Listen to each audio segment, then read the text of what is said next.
بسم اللہ الرحمن الرحیم، السلام علیکم۔ پروگرام ہے دنیا میرے آگے اور میں ہوں مشتاق منہاس اور میں نصرت جاوید۔ مشتاق صاحب، کل ہم نے جو میاں محمد نواز شریف صاحب کا انٹرویو کیا تھا اس کی جو توجیحات کوئی بھی نکالتے رہیں، لیکن میں نے اس سے یہ اخذ کیا تھا کہ میاں صاحب کی جیسے ابھی بھی خواہش ہے کہ یسر رضا گیلانی صاحب تھوڑے سے تکڑے ہوں، ہمت پکڑیں اور اپنی اصلاح پر توجہ دیں۔ لیکن وہ جو کہانیاں چل رہی ہیں تبدیلی کی، میں نے تمہیں رمضان کے آخری عشرے میں باقاعدہ وارن کرنا شروع کر دیا تھا کہ میاں عید کے بعد صورتحال ایسی نہیں رہے گی۔ تم نے کہا آپ کی زبان کالی ہے۔ بہرحال میری زبان جیسی بھی ہے وہ اس کو رہنے دو۔ آج سپریم کورٹ میں جو کچھ ہوا، عدنان خواجہ صاحب جن کا آغاز ہم نے ویسے کیا تھا، نام جو آپ نے ان کا ذکر کیا تھا، بہرحال میں نے تو ان کا کبھی میں نے انہیں کچھ نہیں کہا، ان کو بریگیڈیئر امتیاز صاحب کو جیل میں جانا پڑا، لیکن شاید وہ اپنے طور پر اتنی اہم بات نہیں ہے۔ مشتاق صاحب، زیادہ اہم بات یہ ہے کہ آج اسی غصے کی لہر میں سپریم کورٹ کے چیف جسٹس صاحب نے سیکریٹری قانون صاحب کو کہا کہ 24 ستمبر تک سوئٹزرلینڈ کو خط لکھیں اور پھر مجھے بتائیے کہ کیا حالات و واقعات ہیں۔ اب خط لکھا نہیں اور کام شروع، یہ ہے میرے نقطہ نظر۔ اس میں تھوڑی سی آپ کی تصحیح کرانے کی جسارت کروں گا، جی حکم۔ بلکہ تصحیح کرنے کی جسارت کروں گا جی، کہ غصے کی لہر نہیں ہے، یہ قطعاً نہیں ہے۔ یہ اگر آپ اس کو غصے کی لہر سمجھ لیں، دیکھیں میں معافی چاہتا ہوں۔ نصرت صاحب بالکل معافی لیں، میں نے مانگ لی نا معافی۔ سپریم کورٹ آف پاکستان، سر یہ ڈوگر کورٹس نہیں ہیں، یہ ہمارے پاکستان، بالکل اس کے بارے میں غصے کی لہر بھی نہیں، یہ انصاف کر رہی ہیں۔ اچھا، انصاف کی لہر میں، انصاف کی لہر میں آپ کہہ سکتے ہیں، ماشاءاللہ۔ چلے، ویری گڈ۔ اور یہ بات جو ہے وہ آج نہیں، آپ کو پتہ ہے بابر اعوان صاحب بھی آئے تھے، وہ بھی گرجتے برستے رہے، دائیں بائیں کرتے ہوئے وہ پتلی گلی سے نکل گئے، انہوں نے سوچا کہ شاید سپریم کورٹ بھول گئی ہے۔ آپ نے نصرت صاحب، سپریم کورٹ نے ایک فیصلہ این آر او کے بارے میں کیا ہے، اب اس فیصلے کے اچھے اور برے پہلو ہر طرف سے ڈسکس ہو رہے ہیں، لیکن اس بات سے انکار نہیں ہے نصرت صاحب کہ یہ فیصلہ پاکستان کی سب سے بڑی عدالت سپریم کورٹ آف پاکستان نے کیا ہے، اس پر عمل درآمد، ہاں سپریم کورٹ صرف نظر کر لے، کوئی اس کی اور کوئی درمیان میں اس کو معافی دے دے، کسی جگہ سے آنکھیں بند کر لے، لیکن گورنمنٹ کو چاہے اس کو استثناء زرداری صاحب کو حاصل ہے نہیں ہے، انٹرنیشنل امیونٹی حاصل ہے نہیں ہے،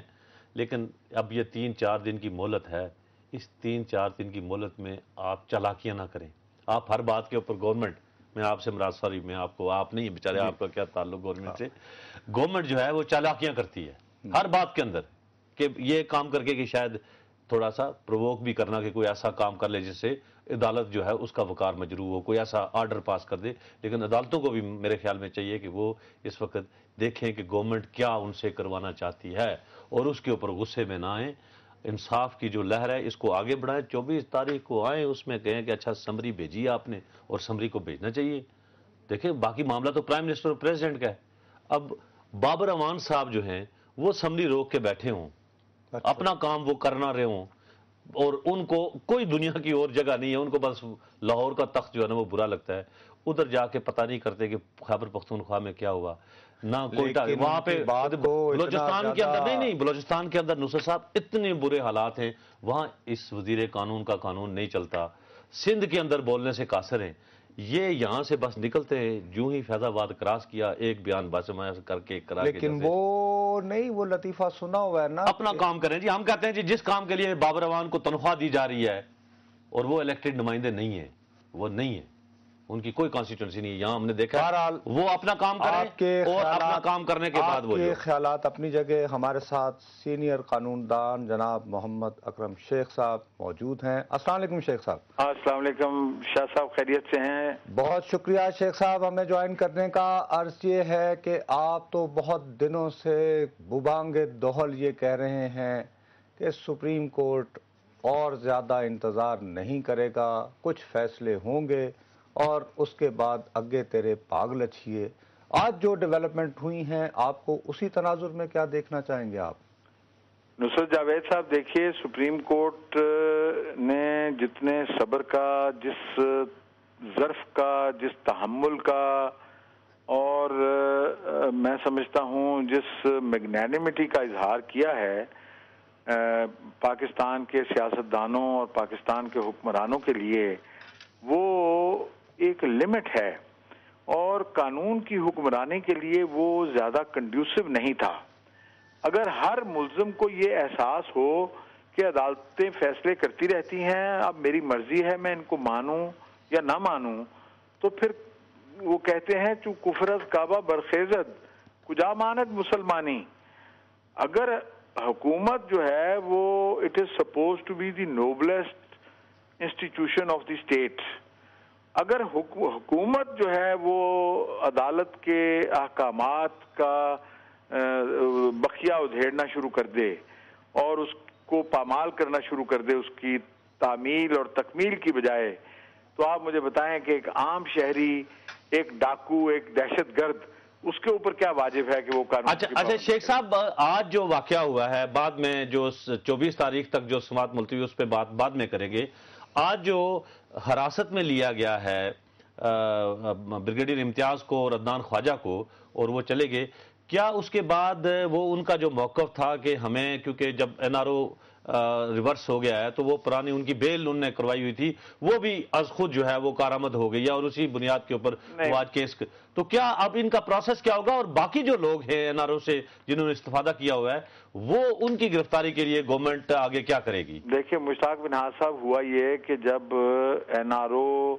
کو سپریم کورٹ نے اپنے 16 دسمبر کے حکم سے کالعدم قرار دے دیا، اور یہ قرار دے دیا فیڈریشن کی درخواست پر کہ تمام مقدمات ریوائیو ہو جائیں گے، تو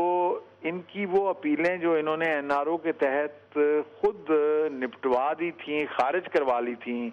ان کو ایکویٹل اپنا کروا لیا تھا اور بیل بانڈ ڈسچارج کروا لیے تھے، اس وقت کوئی ضمانت نامہ موجود نہیں تھا ان کی رہائی کے لیے۔ مقدمات ان کے خلاف ریوائیو ہو چکے تھے، لیکن ضمانت نامہ انہوں نے دوبارہ نہیں جمع کروایا تھا۔ ان کو چاہیے یہ تھا کہ جب مقدمے ریوائیو ہو گئے ہیں، اور جب خود وفاقی حکومت کی درخواست پر مقدمے ریوائیو ہوئے ہیں، یہ عدالت عالیہ میں ایک درخواست دیتے کہ ہماری اپیلوں میں آپ نے ہمیں بری کر دیا تھا اور ضمانت ناموں کو، ضامنوں کو فارغ کر دیا تھا، ہمارے جو مچلکے تھے اور ضمانت نامے تھے ان کو آپ نے ڈسچارج کر دیا تھا، اس لیے آپ ہم سے نئے ضمانت نامے صاحب آپ جو فرما رہے ہیں بالکل درست فرما رہے ہیں، لیکن میں آپ کو بہت دیانتداری سے عرض کرنا چاہتا ہوں کہ عدنان خواجہ اور بریگیڈیئر امتیاز، ہم جس بگ گیم کی یا بگ پکچر کی بات کر رہے ہیں شیخ صاحب، اس میں یہ اسمال پلیئرز ہیں۔ میری نظر میں زیادہ امپورٹنٹ ڈیولپمنٹ یہ ہے کہ سیکرٹری قانون صاحب کو بالآخر یہ ہدایت دی گئی ہے کہ 24 ستمبر تک خط چٹھی ڈال کے سوئس کورٹ کو پھر میرے پاس آئیے گا۔ میں آپ سے یہ جاننا چاہتا ہوں کہ کیا ابھی تک موجودہ حکومت نے یا صدر آصف زرداری صاحب کے وکلاء نے باقاعدہ سپریم کورٹ کو فارملی یہ استدعا کی ہے کہ وہ اپنے اس حکم پر نظر ثانی کریں، کیونکہ بقول ان کے آئین جو ہے وہ ایک سٹنگ صدر کو استثناء دیتا ہے ملک میں اور بیرون ملک جو ہے مقدمات کے سلسلے میں؟ نصرت جاوید صاحب، اس ضمن میں جو اپیل دائر کی تھی وہ کمال اظفر صاحب نے ایک نظر ثانی کی درخواست دائر کی تھی، جو مسعود چشتی صاحب جو اس وقت سیکرٹری قانون ہیں انہوں نے دائر کی تھی، اور اس کے بعد انہوں نے ایک درخواست دی کہ مجھے اس درخواست کو اڈاپٹ کرنے کی اجازت دے دی جائے، کیونکہ میں اپنے بیٹے کے انتقال کے سانحے کی وجہ سے ملک سے باہر تھا۔ سپریم کورٹ نے ان کو اس بات کی اجازت دے دی، لیکن نظر ثانی کی درخواست دائر کرنے کا مطلب یہ نہیں کہ سپریم کورٹ کا فیصلہ آپ کی درخواست کے بغیر، آپ کی التجا کے بغیر معطل ہو جائے گا۔ سپریم کورٹ کا 16 دسمبر کا فیصلہ تشنہ تکمیل ہے، اس کے بارے میں کوئی 20 احکامات جاری کر چکے ہیں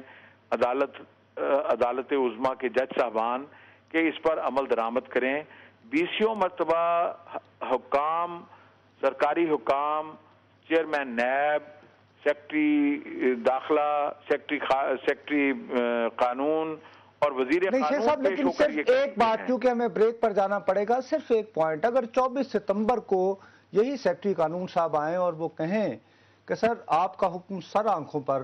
لیکن میں آئین کو جیسے دیکھتا ہوں اس کے تحت میں ابھی خط لکھنے کا مجاز نہیں ہوں، تو تھوڑی دیر کو معاملہ تو ٹلے گا نا سپریم کورٹ؟ نہیں، میرے خیال میں یہ بات بالکل نہیں ٹلے گی. سپریم کورٹ نے تحمل کا مظاہرہ نہ کیا ہوتا تو اس وقت تک وزیر اعظم اور جتنے لوگ اس کے راستے میں رکاوٹ تھے، خط لکھنے کے راستے میں رکاوٹ تھے، ان سب کو توہین عدالت کے جرم میں جیل بھیجا جا سکتا تھا. میں سمجھتا ہوں سپریم کورٹ نے اعلیٰ تر قومی مفادات کے لیے پاکستان کی سیاست میں دخل انداز ہونے سے اجتناب کیا ہے. جی بہت بہت شکریہ اکرم شیخ صاحب، سابق صدر سپریم کورٹ بار ایسوسی ایشن، ہم سے بات کرنے کا. ناظرین وقت ہوا ایک بریک کا، بریک کے بعد پھر آپ کی خدمت میں حاضر ہوں گے.